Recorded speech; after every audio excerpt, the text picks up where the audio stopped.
Solana is down by 5.7%. Why? The entire crypto market is down, and Bitcoin, the driving coin of all cryptocurrencies, is also down. So this is pretty much one of the reasons why Solana is down. But there are other things that are happening behind the scenes, so we're going to look at some of those things.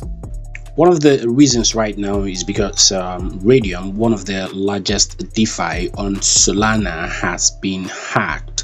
According to DeFi Llama, the TVL of Raydium as at the time of filming this video is $31.32 million. So this is quite a huge DeFi on the Solana blockchain. Well, the unfolding news is that an exploit on Raydium is being investigated. This was a tweet from Raydium's official Twitter handle. The exploit is being investigated, and it has affected liquidity pools. So pretty much what is happening is that there is a wallet that is draining LP from Raydium liquidity pools using admin wallets as a signer. According to a tweet earlier from Nansen, the wallet draining the LPs from Raydium liquidity pools has received over $2.2 million, as we can pretty much see here. But if we track this real time, we can see that the total value of assets right now in the wallet is about $1.3 million.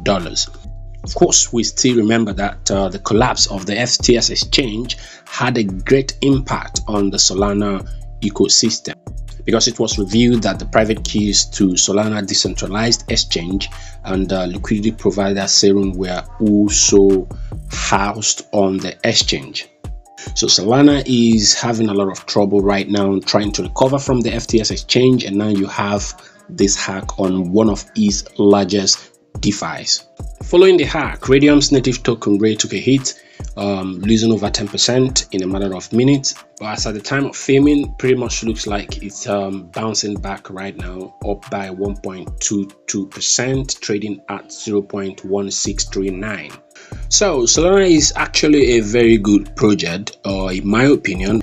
So this is it for this video. This is Big Zal Bees and his guy Ken signing off.